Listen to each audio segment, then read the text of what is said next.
Hello everyone, আমার নতুন ব্লগে সবাইকে সুস্বাগতম। অনেক দিন পর একটা ব্লগ নিয়ে চলে আসলাম। যেহেতু আমার শরীর খারাপ ছিল তাই আর ব্লগ করা হচ্ছিল না। তো আজকে রবিবার যেহেতু গুটি গুটি পায়ে রওনা দিচ্ছিলাম ঘুরুর পথে। কৃষ্ণনগর থেকে ট্রেনে উঠে এবার চলো যাওয়া যাক আমাদের উদ্দেশ্যে। সানডেতে এত পরিমাণ গরম পড়েছিল ভাই, মানে দাঁড়িয়ে দাঁড়িয়ে ট্রেনের মধ্যে ঘেমে যাচ্ছে। তো আমরা চলে এসেছিলাম রানাঘাট। হ্যাঁ, রানাঘাটে আজকে ঘুরু করবো, কারণ কৃষ্ণনগরে ঘুরে অনেকটা বোর ফিল করে ফেলেছি। ঠিক এই অবস্থা হয় আমি বাইকের পেছনে উঠলে, আমার চুলের অবস্থা ঠিক রিং রিং হয়ে যায়। তো হ্যাঁ, আজকের উদ্দেশ্য ছিল আমাদের রানাঘাটের অবকাশ পার্কে।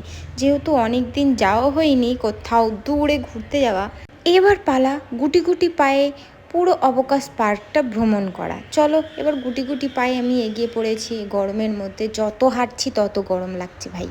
এই জায়গাটা করে কয়েকটা ছবি তুলে নিলাম, পোস্ট করে নিলাম। এবার চলো ঘোরা যাক পুরোটা। প্রথমে আমি কনফিউজ হয়ে গেছিলাম যে কোন দিক দিয়ে যাব, তারপরে ডিসাইড করলাম হ্যাঁ আমরা রাইট সাইড যাব না লেফট সাইড দিয়ে যাব। তারপর হুট করে আমার নজর পড়লো ঝোপের মধ্যে সবাই কুচুং চুচুং করতেছে, হে টুকটুক করে হাতে এই যে ধরা পড়ে গেল ফুল। যেহেতু ফুল আমি ভালোবাসি তাই কয়েকটা ফুল নিয়ে ছবি তুলে নিলাম। এবার চলো যাওয়া যাক। তারপর চলে গেলাম মেন গেটে। হ্যাঁ, এই যে লেখা রয়েছে অবকাশ পার্ক, ইয়েস। তো এখানে কয়েকটা ছবি তুলে নিলাম স্টাইল মেরে।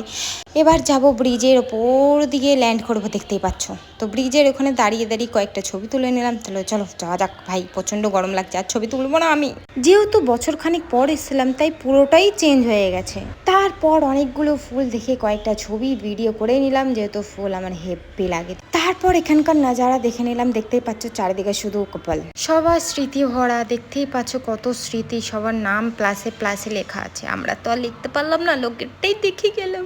একটা জিনিস খেয়াল করেছো, সুপারি গাছে কত সুপারি, লাল লাল গোলাপি গোলাপি সুপারি। ফুলটাকে আদর করার পর আবার গুটি গুটি পায়ে রুমাল নিয়ে হাওয়া দিতে দিতে চলো এবার যাওয়া যাক। এই জায়গাটা হচ্ছে সন্ধ্যাবেলায় বেশ একটা প্রোগ্রাম হয়, যেটা আমরা উপভোগ করতে পারিনি।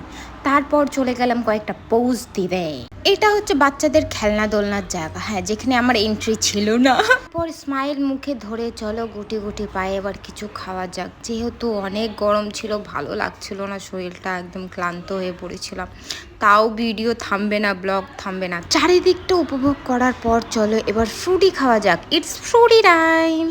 পার্ক থেকে বেরোনোর পরে যে বাইরে বেশ সুন্দর একটা জায়গা ছিল, ওই জায়গাটায় কয়েকটা ছবি টবি তুলে নিয়েছিলাম, ভিডিও করে নিয়েছিলাম। অবকাশ পার্ক থেকে আবার কোথায় গেছিলাম সেটা নেক্সট পার্টে তোমাদেরকে শেয়ার করবো। আজকের মতো এইটুকু। আমার মিনি ব্লগ কেমন লেগেছে জানিও। টাটা।